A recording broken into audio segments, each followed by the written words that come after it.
Hello, I'm Rick Joyner. Thank you for joining us for this special bulletin on current events. And we've been talking about a lot of the controversy that's been arising in America, the debates that are going on, and the tensions that are rising right here in America. And there are tensions rising, and I believe they could rise a whole lot more.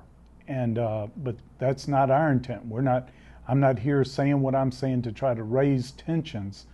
In fact, I would like to see them allayed some, and that things accomplished without tension, without strife, certainly without violence. But there are some of our most basic liberties are in jeopardy. Freedom of speech, freedom of religion, all of our other freedoms. Much of our economic freedom has been lost in the last 6 months. Much of that freedom, it took centuries to build, to first establish and then to build upon into what became the greatest nation maybe ever in history. I believe that it was, the United States of America. And I believe right now we're headed towards what really could be an absolute plundering of the wealth of America and leaving us as weak and defenseless as any third world country out there. We really are seeing some of the very foundations being attacked of our strength. And I think it's being done by people who really don't, maybe that's not their intent. They really believe their solutions will help strengthen America. I don't know. I do admit there's a lot of evidence that seems to point towards evil intent, but I'm just not ready to go there personally. I don't believe, I'm not going there. I believe, though, you can do things with the best of intentions, and as even the remarkable statement by the president of France to our president that our economic policies were leading us on a road to hell.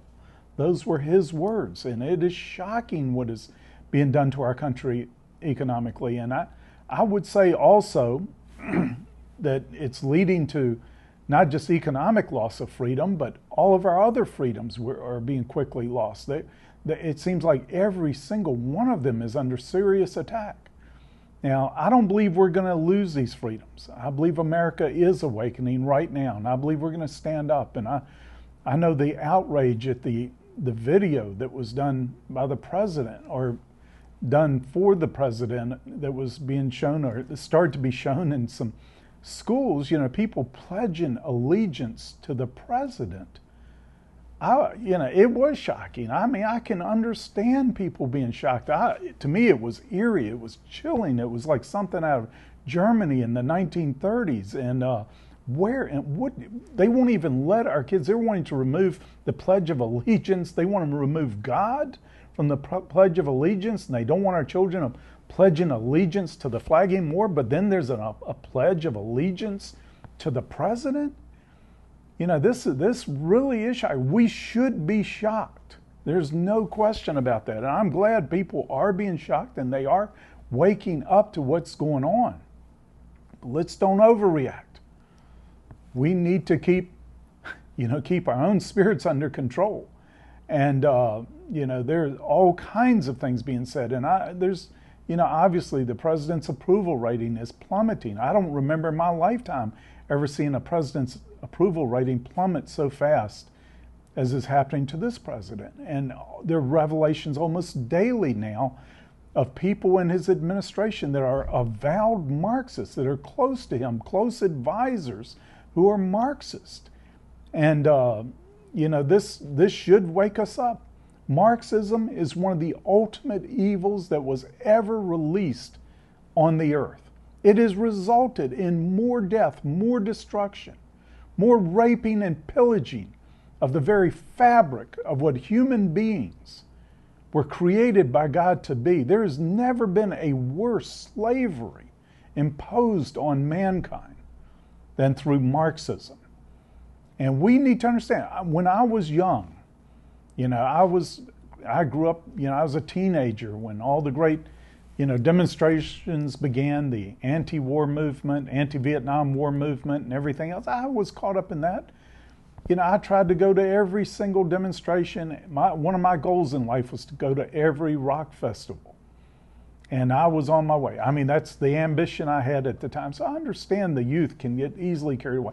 I was curious. I went to the Marxist meetings. I started going at first because they had some of the best parties going. And I went and I listened. Pretty soon I said, okay, I'm a Marxist. Then I started reading. I read Das Kapital by Karl Marx. I said, this is foolishness. This is bizarre. This will never work.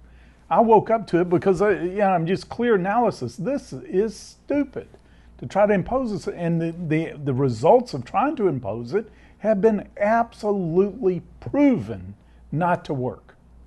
That's what Vladimir Putin, Prime Minister of Russia, rebuked our president for not understanding the lessons of history and how Marxism does not work. What is the irony of that? Russian people are shocked at what's going on in America. The Chinese are shocked at what's going on in America. They're going the opposite direction. They've learned communism doesn't work. Marxism does not work, never will work. The first English colony in America learned it does not work and can never work. First 2 years of that colony in Jamestown, Virginia, first 2 years, 50% of the colonists died of starvation the first 2 years, each of the first 2 years, because they had a common garden. But nobody would work it because they thought everybody else would work it. Well, nobody worked, so 50% of the people starved to death each winter, those first 2 winters. In the third year, they said they gave every family and every individual their own plot of land and said, you're going to eat what you grow. No one ever starved again. That's how it works.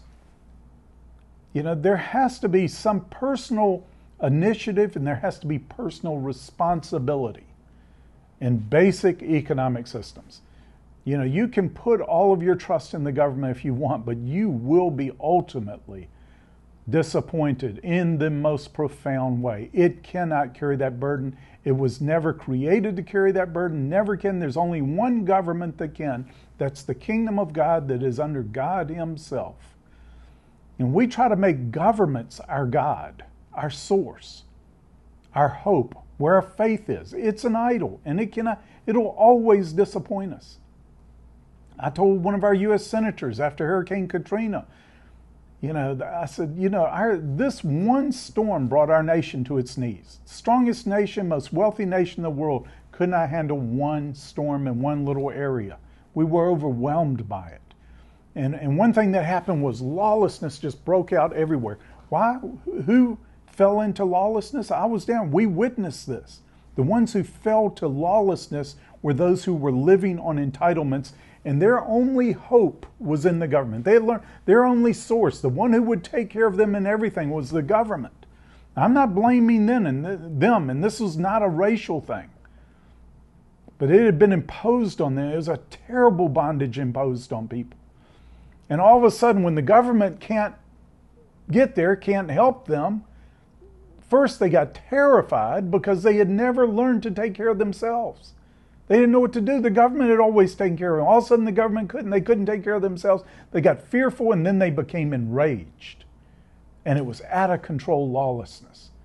And Jesus prophesied lawlessness coming upon the world in the days. And one of the ultimate sources of that lawlessness is going to be entitlement. So many people having all of their hope in the government. And I tell you, the government is going to collapse under the weight of that hope. Europe is in more danger right now than America is of that happening. But it's happening here too. So what is going on right now? This administration is trying to get everybody to totally depend on the government. And I tell you, the government is going to totally disappoint. And there's going to be lawlessness. That is the road to hell, just like the president of France warned our president. Don't go that way. They're trying to get back their ways out of the European socialism they've been under. Because they know, they can see right now the handwriting on the wall. We're going to collapse under the weight of this. We can't bear this. Now we have to wake up. We've got to stop it now. We've got to wake up. We've got to be energized. We've got to start writing our congressmen, calling our congressmen, our president, our White House. We've got to stand up. Go to those town hall meetings. Go to do whatever you need to do. If we don't stop it here now and in this peaceful way, it's not going to remain peaceful long. But that will have been an ultimate failure on our part. Let's don't let it go there. Thank you.